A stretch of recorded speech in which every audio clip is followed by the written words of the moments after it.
Lino, seguindo aqui com James, com sua camisa bonita, aquela Obrigado. camisa não é risca de giz, mas é uma risca. É um tipo de risca. Sempre elegante, viu, Onig? Muito obrigado, eu vou te Conde, contar, querido. viu? Você, o Adriano Diogo, o Casalino também. Muito Eu obrigado. morro de inveja de vocês. Vocês são pessoas que fashion, né? Na Você que é fashion. Você é fashion. Sou fashion. Bom, eu uso meu gorro, cara. Eu acordo, uso meu gorro, acabou. Não preciso fazer mais nada. Onig, muita coisa na cena geopolítica. E agora, proposta para você começar falando do Eduardo Bananinha, que evoca aquele velho tema de carnaval, né? Yes, não temos banana, porque não temos mais banana. Banana foi para lá. Como analista geopolítico, qual o seu veredito sobre esse gesto tresloucado e digamos, frustrado, né? De frustração política, né? Do Eduardo Bolsonaro em território estadunidense, tentando conspirar contra a Suprema Corte brasileira? O Conde, eu vejo com muita preocupação, porque me parece que se transformou numa voz meio isolada dentro do grupo da extrema-direita. Lógico que os extremistas em torno da família Bolsonaro estão muito arraigados a essas tentativas golpistas, midiáticas, mas já na direita, um campo um pouco mais amplo, me parece que isso se transformou numa noção de ridicularidade do que é fazer política hoje no Brasil. Abrir mão de um mandato para se esconder nos Estados Unidos, sem saber em qual andar da prateleira está o Brasil. Esse é um ponto que é muito importante para a gente, nossos amigos e amigas que nos assistem, estarmos todos nós atentos. Em que andar vai estar o Brasil dentro da prateleira das prioridades do Departamento de Estado, do governo americano? Nós vamos ser aquele país que, no primeiro discurso, vai ser atacado, como foi o Canadá, o México? Não. Nós entramos num rol específico de países dos BRICS, mas que a contextualização não se dá pelo governo XYZ. Se dá por tarifas, guerras comerciais, imposições, pressões, que se dariam também no governo do pai dele. Que assim aconteceu no começo. Também fomos taxados em vários produtos pelo governo dos Estados Unidos. Ou ele acha que o governo dos Estados Unidos vai estender a sua atenção para um juiz da Suprema Corte? Na verdade, o que está acontecendo, Conde, a gente tem que abrir o jogo aqui, seriamente, é que esse bananinha, ele está apostando tudo num cara chamado Elon Musk. Ele ficou lá para pendurar no saco desse Elon Musk e fazer esse Elon Musk tentar transformar a vida da nossa Suprema Corte no inferno. Porque mas o Elon Musk também não esqueceu o pé na bunda que ele tomou do Alexandre de Moraes. Exatamente, Conde. Ele vai tentar, mas não vai conseguir, Conde. Porque as leis são tão claras nesse ponto, e o nível que você lembrou agora há pouco na fala com o Vini, era o nível do Supremo Tribunal Americano também tem uma linha de paciência, né? Você mandar prender um juiz ou perseguir um juiz, como o Trump está tentando fazer, você revira o judiciário. Então isso pode reverter contra eles também. Não, era exatamente isso que eu queria que você comentasse um pouco mais também aqui para a gente, Onig, que é o seguinte, parece que foi um divisor de águas esse desejo do Trump de empichar, né, um juiz nos Estados Unidos. A Suprema Corte se mostrou, né, contrária a esse movimento. Parece que cada vez mais, e nós estamos acompanhando também muitas limitações nas medidas do Trump pelo judiciário estadunidense. Você está acompanhando isso? Em que nível está isso na sua visão? Sim, Conde. Só te avisar uma coisinha, a minha internet está oscilando um pouco, tá? Mas está tudo bem até agora. Está ótimo, está ótimo aqui. Lembrar uma coisa importante, Conde, dessa sua fala.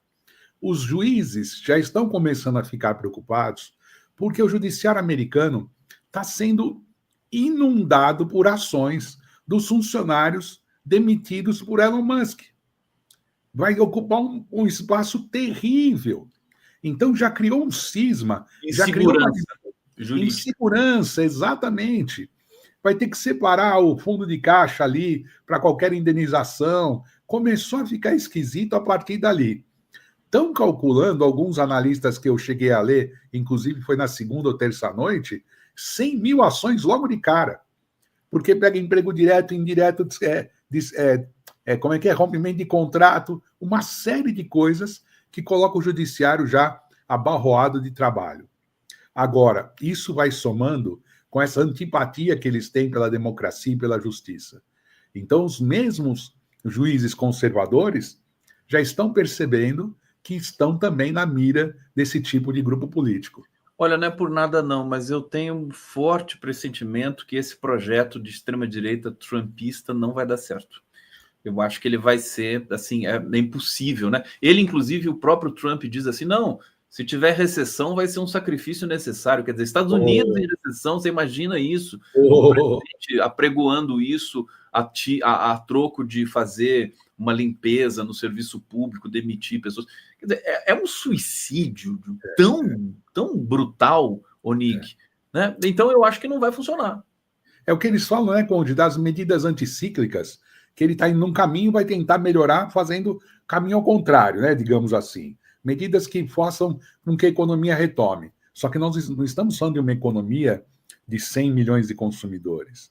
Nós estamos falando de uma economia de 250 milhões de alto consumo, que é a economia dos Estados Unidos, que, lógico, está paquidérmica hoje, está passando por uma situação de estagnação, problemas estruturais, mas mexer com isso não se mexe em 4 anos, Conde. O projeto começa hoje para daqui a 10 anos começar a melhorar a qualidade de vida deles. Mais uma vez, vou dizer aqui, quando eu olho para os Estados Unidos, quando eu olho para a Europa, eu fico feliz em estar no Brasil e ser brasileiro, Onix, desculpa. Sinceramente, agora, até oscilou a internet do Onig com essa minha confissão aqui. Daqui a pouco o Onig vai retornar aqui. Vamos aguardar alguns segundos, talvez, para ser otimista. Lá está circulando ali a bolinha. Vou falar para o Onig. Se o Onig estiver me ouvindo, sai e entra de novo. Está aqui, o Onig vai sair e vai entrar de novo. Enquanto isso, a gente fica em companhia mútua aqui, comunidade Conde Comunidade. Atualizar algumas notícias para vocês, aproveitar, né? Deixa eu ver se tem comentário aqui que está na fila para ser lido. Tem alguns comentários aqui. Quero agradecer, saudar, aproveitar, reforçar, pedir para vocês darem um like, se inscreverem no canal, se tornarem membros. O Rafael está participando muito aqui, ele está dizendo o seguinte: a política econômica de Haddad não é progressista. Por isso eu discordo de dizer que Lula e Haddad estão na mesma posição. Está aqui a Beatriz Bevilacqua, que é uma das apresentadoras aqui do Brasil 247. Que honra ter você aqui, querido. Acompanhe seus programas, são maravilhosos. Obrigado, viu? Sempre estou de olho lá no que você está trazendo. Obrigado. Sérgio Bernardi, Rafael... não, isso aqui é um debate interno aqui, eu vou evitar trazer debates internos. Anharaci, Miguel de Souza, estrago que Bolsonaro fez no Brasil já existia... O ódio de classe já era tucano, roubalheira do Aécio e companhia perseguiam a esquerda, Lula, Dilma. A gente está nesse momento realmente estranho. Deixa eu ver aqui, deixa eu ler antes aqui. Roberto Martins, matéria do Financial Times, diz que o caixa da Tesla aguenta por mais 6 meses do jeito que estão as vendas. Gente, o que está acontecendo de manifestações anti-Elon Musk nos Estados Unidos, na Europa e no mundo de maneira geral, né? É impressionante. As pessoas incendeiam os carros Tesla nas lojas de reabastecimento Tesla e tudo mais. Aqui o Onig está voltando. Vamos colocar o Onig aqui na tela. Onig, você teve um pequeno sobressalto aí no seu sinal de internet. Isso. Justamente no momento que eu falava alguma dos desabafos aqui mais correntes. Não sei se você pegou. Mas só para engatar novamente, o público está dizendo aqui, o Roberto Martins, né? Dizendo que matéria do Financial Times diz que o caixa da Tesla aguenta por mais 6 meses, do jeito que estão as vendas. Tá perigoso os negócios do Elon Musk, né? Então, por isso também o Eduardo Bolsonaro, eu acho que ele fez a aposta errada, porque tanto Trump quanto Musk, eles estão passando por problemas complicados, inclusive o Trump por popularidade, né? Exatamente. No caso da Tesla, a coisa se complica porque as dívidas deles são de alcance bancário de alta periculosidade. Ou seja, ele contrai dívidas com juros muito altos porque ele confia muito no produto dele. Então, quando cair alguma casa, como já está caindo, a situação vai se complicando no caixa da empresa. Então, ele tem que deslocar. E nos Estados Unidos é muito difícil fazer isso, porque as leis não permitem. Caixa de uma empresa para outra. Existem leis anti-monopólio e leis antitrust lá, né, chamadas leis antitrust, que se uma viga cair das empresas do Elon Musk, outras também podem cair. Não tem como ele salvar tão rapidamente. E no caso da Tesla, a gente já tinha que ter sentido isso há muito tempo, né? Um cara que inventa um carro sem motorista é um cara que está querendo desempregar pessoas, né? No mínimo. Não, e a notícia de que a China, acho que é o BYD, né? Criou uma bateria que pode ser carregada em 5 minutos, que Sim. já fez uma devastação no mercado de carros elétricos. A China, francamente, quando eu falo do geopolítica, viu? Você que é um analista geopolítico, Onig, eu coloco a China em outro fora, é outro planeta, que é um lugar em que existe civilização, respeito, né? Que a criminalidade é baixíssima, né? Então a China não vale, né? Falar da China. Eu tenho vários amigos que já estiveram lá, onde eu nunca estive na China, mas vários amigos que já estiveram lá que dizem que é exatamente isso, é outro mundo, ou senão eles estão vivendo no século 22, porque eles dão saltos muito grandes. E vem aí, Conde, se aí é fofoca, né? Já naquele clima de revista Caras da geopolítica, né? Que ninguém nos ouça. Que ninguém nos ouça. Vai ser o momento do carro híbrido, né, Conde? Esses motores que a China está testando são motores de um hibridismo muito forte e que permite ser carregado rapidamente, trabalhar em grandes distâncias, fazendo com que haja uma mudança muito grande dentro do mercado automobilístico internacional. Basta você fazer uma comparação muito simples. O Trump, segundo a maioria esmagadora dos economistas, inclusive liberais estadunidenses, o Trump levou um processo de imprevisibilidade infernal para os Estados Unidos. E quando você olha o Xi Jinping, você vê uma rocha. Você sabe tudo que vai acontecer nos próximos 50 anos. Então, exatamente. Cara, complicado, né? Onde é que o cara vai botar o dinheiro? Onde é que o empresário vai botar o dinheiro dele? Ô, Conde, isso que você está falando é interessante, sabe por quê? Há 2 semanas atrás, esse mané alaranjado ficava tarifa vai, tarifa não. Tarifa sim, tarifa não. Vou negociar, não vou negociar. O que aconteceu com as bolsas nos Estados Unidos? Entraram num... Perderam 5 trilhões. E aí o que aconteceu? Alguém buzinou na orelha dele. Ô, alaranjado, dá para você falar menos aí? E o que ele parou de falar, você reparou? De tarifa. Parou um pouco. E aí a economia voltou a estabilizar. Quer dizer, ele não vai poder fazer tudo o que ele está falando. Vamos acompanhar esse processo todo. Zé Carlos Faria, nosso amigo querido, está aqui. Judiciário abarrotado de trabalho, ou abarrotado nos Estados Unidos. Fernando Castro, Onig, Rússia manda Estados Unidos parar de atacar Iêmen, mas não manda Israel parar o genocídio em Gaza. Qual o poder dos oligarcas russos sionistas sobre o Putin? Olha que pergunta pesada para você. Olha o alto nível da nossa audiência, né? Fernando, essa pergunta é muito interessante. Existem 2 pontos para responder ela, Conde. Primeiro é uma linha histórica que a gente precisa lembrar. Com o fim da União Soviética, quando acabou a União Soviética, cerca de 1 milhão de russos passou a se identificar como judeu e migrou para Israel. Eles migraram para Israel. Só para o Fernando deve conhecer, mas é uma curiosidade que eu sempre trago para os nossos amigos e amigas, um ex-ativista soviético chamado Anatoly Sharansky, ele migrou para Israel e lá ele adotou o nome oficial judaico dele, Natan Sharansky, e fez parte do ministério do governo. Então é um cara que, vamos dizer assim, abriu a porta. Então existem sim, Fernando, relações simbióticas e mutualistas entre a economia israelense e partes da economia russa. E eles exercem influência sim. Uma outra coisa importante de a gente lembrar é que sempre existe um troco no bolso, um trocado no bolso. Israel é muito amiga dos Estados Unidos, mas não fecha totalmente as portas para a Rússia. A Turquia é membro da OTAN, mas não fecha totalmente as portas para a Rússia. Isso está inserido num contexto regional de interesses muito fortes que envolvem, além de questões financeiras dos oligarcas, como você muito bem lembrou, questões estratégicas. Então é importante para a gente relembrar esse tema. E obrigado por essa pergunta tão interessante. Fantástico. É uma pergunta que dá um programa inteiro, uma tese de doutorado, enfim, sim, vários desdobramentos. Obrigado, sim, Fernando Castro. E aí eu aproveito para trazer o tema, então, de Gaza. Primeiro, vamos começar pelo Iêmen, na seguinte direção, Onig. Os Estados Unidos atacaram o Iêmen. É uma hostilidade, é um crime, caramba. E ninguém fala nisso, né? A imprensa trata como se fosse a coisa mais normal do mundo, e eles, a título de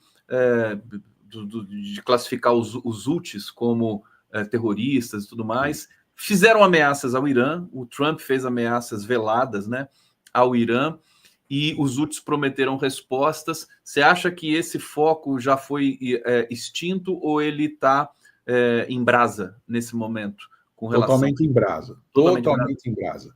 Porque acontece o seguinte, Conde, durante o início das hostilidades que começaram com o ataque a Israel, ataque aos kibbutz em outubro daquele ano, os países que tinham e davam apoio à população palestina também começaram a se preparar para uma guerra de escala maior. A gente lembra o ataque do Irã, programado, avisado, que bombardeou Israel, atingiu alguns lugares. A gente lembra o ataque do Hezbollah. O Hezbollah atacou Israel, rompeu, de certa forma, o domo de proteção, né? O gigantesco domo de proteção. E os iemenitas, de longe, também conseguiram atingir Israel, inclusive nas últimas horas. O que está acontecendo, na verdade, é que as forças iemenitas, elas produzem parte dos equipamentos de ataque, mísseis, em seu próprio território, mas dependem de insumos que venham de outros países. Então, eles gastaram muitas armas naquele momento, estão começando a reproduzir agora, para tentar lutar ou pressionar Israel a parar com o que está acontecendo em Gaza. E os Estados Unidos se adiantou. E aí, Conde, por favor, diga você. Aí, não, pode continuar. Não, eu acho que eu vou entrar no fio da meada agora, Conde. O que está acontecendo, na verdade, é que o país que costurou o cessar-fogo, o país que mandou, praticamente por uma ordem telefônica de Trump, que o cessar-fogo fosse assinado, ainda no governo Biden, mas que fosse realmente feito em 3 fases, este país não está tomando atitude com o rompimento de uma das partes. Israel rompeu o cessar-fogo. E os Estados Unidos, que devia cobrar Israel, não. Está passando pano e atacando os inimigos de Israel, fazendo um trabalho de apoio militar. Deixa eu dar uma percepção que me veio nesse momento, te ouvindo falar, e a participação aqui do público, que é o seguinte.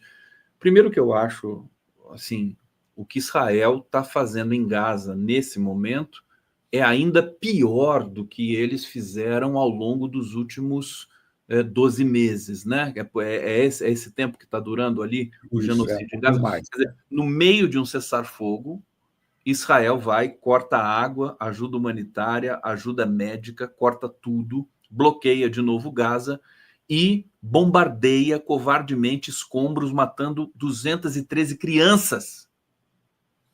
Não dá. Não, e aí o que me veio é o seguinte, que o ataque dos Estados Unidos ao Iêmen, se não me engano, foi depois do retorno aos bombardeios em Gaza. Sim.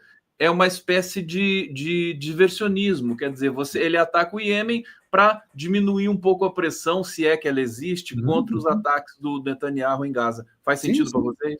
Faz sentido, totalmente. É um ataque preventivo porque os iemenitas estão produzindo armas que podem atingir Israel. Então eles foram lá para tentar isolar os iemenitas nessa hora. Mas a pedido do Netanyahu, talvez, né? Totalmente. O que você colocou é super relevante a gente destacar nesse momento, é que Israel rompeu 1000 vezes o cessar-fogo na fase 1. 1000 vezes. Durante a fase 1 do cessar-fogo, foram mortos 200 palestinos. 200 foram mortos durante a fase do cessar-fogo. Foram denunciados, ninguém fez nada. E agora, na fase 2, que seria da implementação à troca de prisioneiros, quando os palestinos pediram que as negociações fossem estendidas, para entender como é que vai ser essa segunda fase, a extrema-direita israelense levantou a voz dentro do governo e disse, se negociar, nós estamos fora. E o Netanyahu já, então, assumindo a sua postura imperialista, assassina e genocida, parte para cima desses camaradas, mas importante lembrar, Conde, para não existir a fase 3, gente, porque a fase 3, o que é? É a retirada israelense de Gaza. Deveria ser a retirada israelense de Gaza. Então se rompe, com caráter nenhum, ausência total de hombridade ou nome, se apaga a história de uma tentativa de paz em nome dos interesses mesquinhos dessa mesma comunidade que hoje ataca também na Cisjordânia e em outras regiões. Rames Onig, rapidinho, quase um bate-bola para dar tempo, porque eu tenho 3 questões ainda para você. A primeira delas, o Erdogan mandou prender o prefeito de Istambul, sim, que é um dos políticos mais populares da Turquia. O que está acontecendo lá? O que acontece é o seguinte: Imamoglu, prefeito de Istambul, vem crescendo na opinião pública rapidamente, com medidas muito mais abertas, democráticas e de caráter popular do que o próprio Erdogan. O Partido Republicano do Povo, Conde, guarda um pouco ainda, esse partido do Imamoglu, do prefeito, guarda um pouco a tradição Atatürk, dos republicanistas do passado. Não essa tradição amalgamada da religião que o Erdogan propõe. Então, uma parte da sociedade, efetivamente de Istambul, percebeu que tem aí uma opção a Erdogan.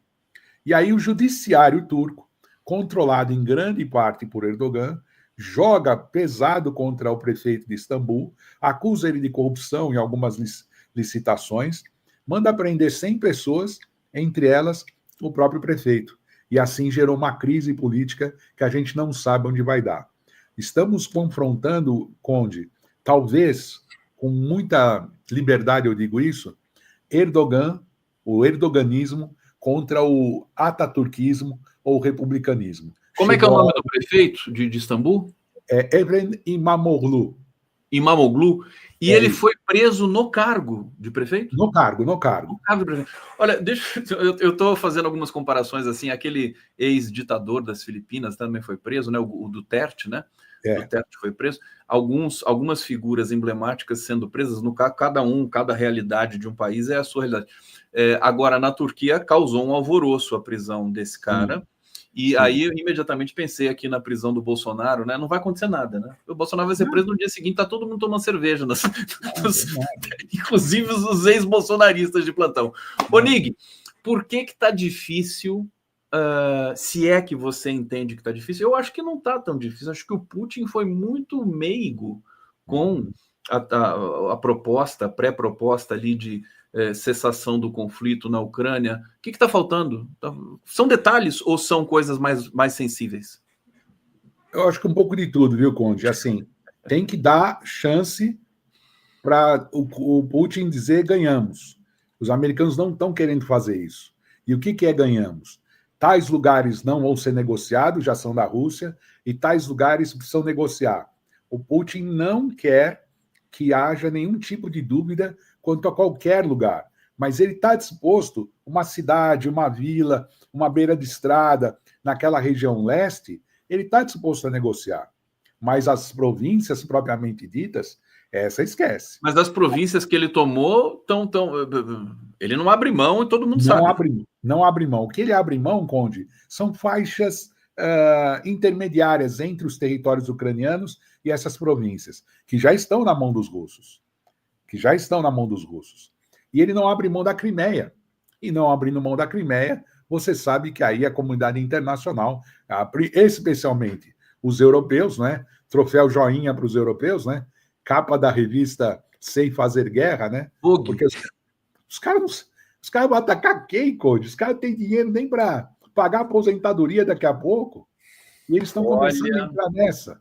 Então, realmente, o que faltou são detalhes, mas falta ainda o mostre que eu ganhei. Mostre que eu ganhei. Não me venha com 30 dias de paz. Diga o que nós vamos fazer com esses 30 dias de paz. Mas do jeito que o Trump é fascinado pelo Putin, isso vai ser fatalmente conquistado em poucos momentos. Agora eu quero pedir a atenção de todos vocês aqui. o seguinte, vou até trazer o Onig mais para perto aqui, porque eu recebi uma mensagem aqui do presidente Lula e eu quero perguntar diretamente agora ao presidente Lula. Presidente, o senhor vai para Vietnã, vai para o Japão. Presidente Lula, o que você vai fazer no Vietnã e no Japão, presidente? Companheiro Conde, companheiras, nós temos que lembrar o seguinte: o Vietnã é uma das economias que mais cresce no mundo.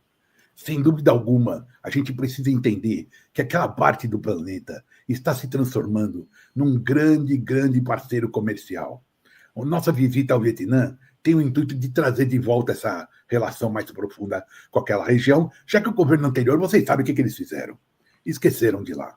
E com o Japão dispensa qualquer tipo de justificativa. Nós temos negócios profundos com os japoneses, não só pela ligação histórica que nós temos, mas principalmente porque é o nosso parceiro comercial. E nós vamos lá bater um papo com eles também. Aí, meu presidente, muito obrigado, presidente. Estou vendo que você está completamente recuperado e quero aqui estender a esse agradecimento ao James Onig, que esteve conosco aqui. Obrigado. Eu que agradeço, Conde. Sempre um prazer. Vai, Corinthians! Vai, Corinthians, James. Meu Deus do céu. Eu vou estar torcendo por você. Não pelo Corinthians, mas por você. Obrigado. Pelo Casalino. Nesse final de semana aqui, até porque nós, São Paulinos, fomos operados pelo Palmeiras e nós temos de fazer essa vingança acontecer aqui.